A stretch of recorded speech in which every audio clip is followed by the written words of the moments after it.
Cilmes šūnas – tas ir ieguldījums nākotnē. Tādēļ klīnikā IVF Rīga darbu sācis biotehnoloģiju un Cilmes šūnu centrs. Centrs nodarbojas ar cilmes šūnas savākšanu, apstrade un glabāšanu šeit, Latvijas teritorijā.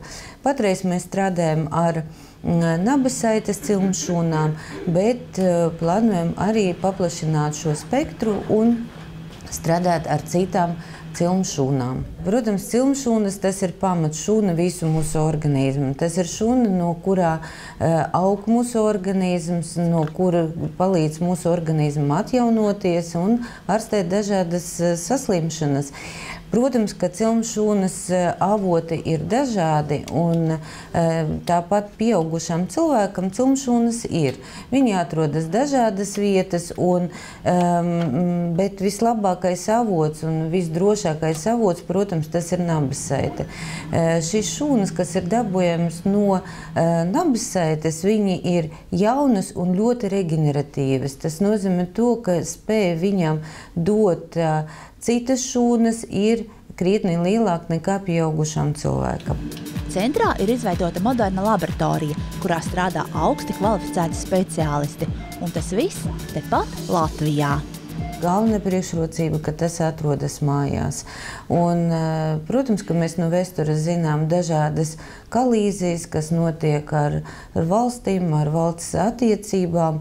Un, protams, visdrošāk šīs zelta gabals ir tuvumā, atrodas mājās un ir pieejams jebkurā mirkli, kad viņš ir vajadzīgs. Pasaule nodarbojās ar šo procesu jau aptuveni 10 gadi, un pa šitiem gadiem ir izstrādātas tiešas metodikas un tiešās vadlīnijas, kam un kurā gadījumā ir iespējams izmantot šo bagātību. Ir zināmas tagad 4 nozeres, kur tas cilmes šūnas izmantojas ikdiena. Pirmā nozare tas ir onkoloģija.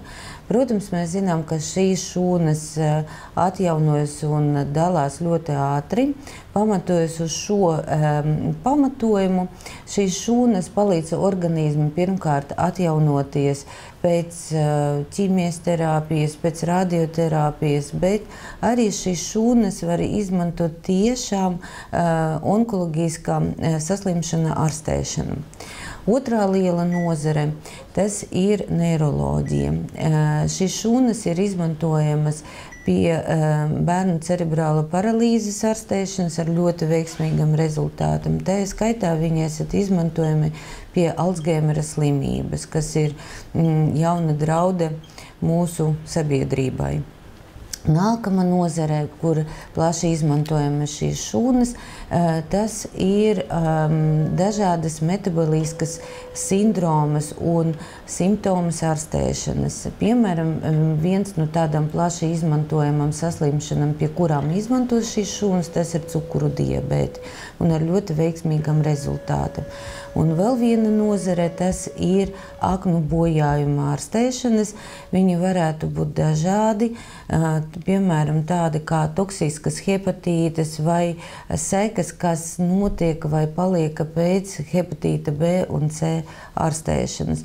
Tas ir mazais lociņš, ko es nosaucu. Protams, kā dažādas eksperimentālas lietas notiek pie citam saslimšanām, bet es nosaucu tikai tās metodikas, kas jau ir standartizētas un ikdiena ir izmantojami. Ja mēs runājam par priekšrocību jūsu cilmes šūnām vai cilmes šūnas, kas ir savāktas no jūsu bērna placentas, ir tā, ka šīs šūnas 100% derīgi jūsu bērnam, ja ir nepieciešama tāda veida ārstēšana, bet pēc analīzēm, kuras saucās HLA tipēšana, viņi varētu būt arī akceptēti vecāku ārstēšanas izmantošanai vai vecvecāku ārstēšanai izmantošanai. Tāpēc šīs bagātība ir ne tikai priekš jūsu bērnam, bet visu jūsu ģimenei. Neaizmirsiet, ka šodien jūs varat izdarīt lielu noguldījumu nākotnē. priekš sevim un savam bērniem. Būsiet veseli!